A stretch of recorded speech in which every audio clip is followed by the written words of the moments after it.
What is good, guys? Today is Friday, April 17th, 2026. I'll be going over the one trade that I took today and my overall thought process as to how I got there, drawing liquidity, all the good things. But we did end the week on a W, so we are green this week, rather than taking that dumb loss to end the week, which shouldn't have even been a loss.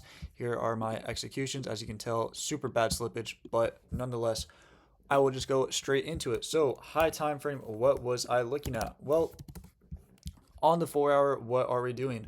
You can see that we are now at all-time highs. This is all-time highs right here.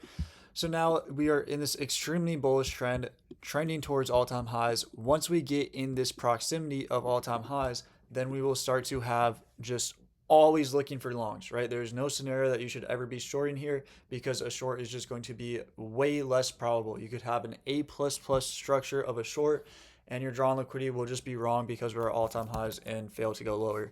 So when you are at all-time highs, the only scenario that you can be looking for is a scenario where you do go up towards all-time highs, and on the low time frame you start to generate structure back down until you eventually hit something bullish on a retracement to then be able to long back towards all-time highs again. So that is really all I was looking for today. So if we look at the 15-minute here, let me go back to here. So at market open, we had this kind of accumulation range that led to an expansion higher. From that expansion, we did make a 15-minute gap right here, as well as an hourly gap down here. So since we are in such a bullish trend, I'm honestly expecting these more premium gaps to hold, right? So our scenario is this, where we have this accumulation area. We then get our expansion. From there, we edge all-time highs. So now our overall high time frame drawn liquidity, is relative equal highs with all-time highs. There's no question about that being our drawn liquidity, especially if you look at ES. ES is already past all-time highs at this point, and you can see that we have just created a new all-time high above here. So the drawn liquidity is going to be higher on both assets. From this point of expansion, all that it is a question of is a reversal where we start to disrespect these gaps, or a continuation where we show signs of respecting these gaps. Now, zooming down to the lower time frame, what was I looking at in pre-market? Well, at market open, what do? Let me draw out 930 right here. 930's opening price. What do we do at the highs with this wick? Well, we add to this kind of low resistance up here, right? We're not really displacing through this leg. If this was going to be a distribution, then we should expect this distribution to be a lot more healthy and displacing than this technically manipulation, right? If anything, this is just a retracement, but we do open up a couple of 5-minute gaps. So 930 adds to this liquidity pool, while at the lows, we're now inside this 15-minute manipulating inside the lows. From there, we just add again to that liquidity pool, and now we are inside of this giant 15-minute. If we get an instant reaction out of this 15-minute, then these more discounted gaps down here do not need to get hit. So this is our scenario that we have. We came up, edged all-time highs way up there, and it led to a weak distribution lower, where we now have that SMT that's leading to a retracement. We then get 930 opening, doing what at the highs? Well, we just add to this liquidity pool. And then what do we do at the lows? Well, we trade into this 15-minute fair value gap, manipulating. So from here, all you need to be looking for is disrespect of a bearish bias. That can be through an IFVG or a CISD. So you get your instant inversion here, and you can expect the rest of this range high to go ahead and get taken. So this next candle, we do get our actual inversion, but I waited for one more candle right there, and this was my actual entry. The reasoning for that is because I was taking a 30-second relatively close to market open. I just wanted to have extra confirmation with a CSD, which is a close above this candle. So that's why my fill is way off up here, right? Market's just moving pretty quickly. So the difference between me actually pressing the button and how fast the market moves, I did get a little bit worse of a fill than preferred. And same with this was just bad slippage. My stop loss was at break even there. Now going back to here, right, I now have a clear draw higher, being at least this unfilled 5-minute gap. That is defending low resistance liquidity, which is also defending high time frame low resistance liquidity, being high time frame relative equal highs. So in this scenario, we have our high time frame DOL up here. that edged another excuse me, we have this high time frame swing that edged our high time frame DOL being all-time highs. Our low time frame has low resistance liquidity with 930 opening lower, expecting a open low high close. We now have our instant inversion showing signs of disrespect of the bearish bias, proving that bullishness is winning in this premium where it should have the disadvantage. Bearishness should be winning here, but because number one, we're at all-time highs, this is a magnet for price, and then also it's our bullishness is winning in this premium. That's showing how strong bullishness actually is. So from this point, all I'm doing is waiting to try and target my 1-to-1. And now I was going to go break even once we hit this 5-minute, because this 5-minute gap should not really defend anything. It should just get filled completely, right? I'm expecting this imbalanced price to not reject and offer a rebalance rather than just fill the imbalanced price and trade higher through it, right? Just getting ran through this gap. And we end up making equal highs with that gap. So now I'm just still holding. And then we have this huge, massive move down right at 945. You can see 945 opens right here and does what? Well, in this case, I did get very lucky because we made an SMT at this low. You can see if you look at ES, go to the 1 minute. ES actually swept out that low right here. And you can see we are now starting to deliver higher off of that SMT, immediately getting our new inversion. So this 1 minute right here is actually the better of the two trades to take, because now you have a even more obvious accumulation inside of your key level before then getting your distribution higher. But now our scenario has completely changed, right?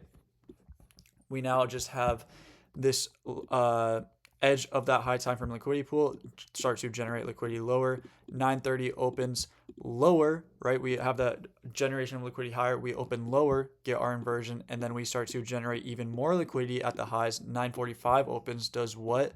Manipulates the lows in the form of an SMT, leading to an instant distribution higher. So from here, I'm expecting both to have a high close. And once we get this inversion, I then trailed my stop loss to the body low, because if we do start to trade this much lower, then I am just expecting my stop loss to get ran through and we will probably go to a more discounted gap. In doing so, I also trailed my take profit to a 1-to-1 because of the fact that today is OPEX, which is when a bunch of option contracts expire. So I'm not really wanting to try to hold all the way to my external DOL. I'm just using this external DOL as a magnet to pull price higher through my take profit, guaranteeing me profit on the day. I don't need the entire move. I just need my piece of the move.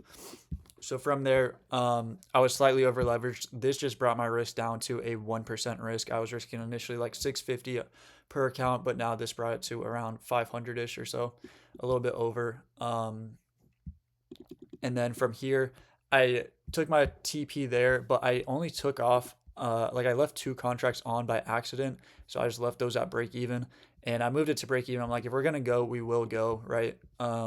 But slippage got me, so I lost an extra like couple $100 there. Really unfortunate. But other than that, super easy day, right? This is our framework of the trade. We had this SMT at the low. Still no reason for price to reject and hit my stop loss yet when we just generate liquidity here, right? The only thing is we have this new high time frame candle opening after generating liquidity inside of my drawdown, but not all the way at my stop loss. My stop loss should be protected still. Excuse me. And then from there, we just start to finally slowly deliver higher, which I do believe is going to be due to OPEX, where you just have very slow and choppy price action throughout the day. And you will kind of just edge your high time frame DOLs, but we did eventually hit all-time highs, which is very nice. And you can see, right, this short plays out, but not too much, because then we just immediately start to trend back to all-time highs. Once again, just proving how strong of a magnet that it really is. So, yeah, if you had any questions over today, let me know in the comments below. Free Discord, live thoughts, answer any questions. Everybody ate today, right? Bunch of people winning. So I also do live recaps in here for session recaps every day. And I'll answer any question that you may have, any other trade that you would have taken today. I do think that this 1 minute right here was probably the best trade of the day if you took this.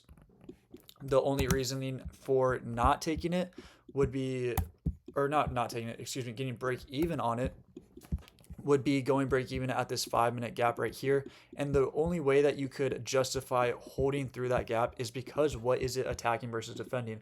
Well, you have this high time frame generation of liquidity followed by low time frame weak distribution. So your 5 minute gap can be considered weak in those eyes. Once you get your inversion, you can use your discretion, right, to say, hey, this 5 minute gap is weak.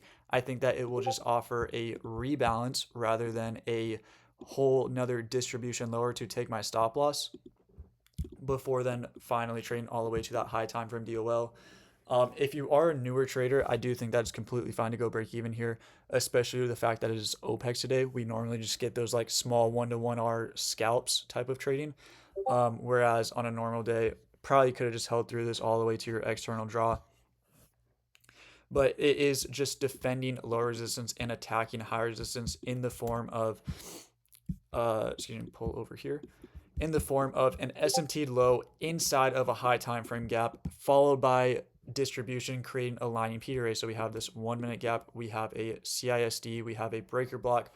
All of those aligning P arrays are holding price higher through this gap, so you can just expect this to get ran through and go to your overall high time frame draw that is aligned with your high time frame for a distribution higher. So that's the only way that you could have avoided a break even on this, which I do think is very avoidable in this situation if you weren't just taking the first 30 second where you get a little bit better of a fill. Other than that, though, pretty easy way to navigate price now that we are at all-time highs, right? Just look for a retrace and low time frame generation of liquidity and then take a long.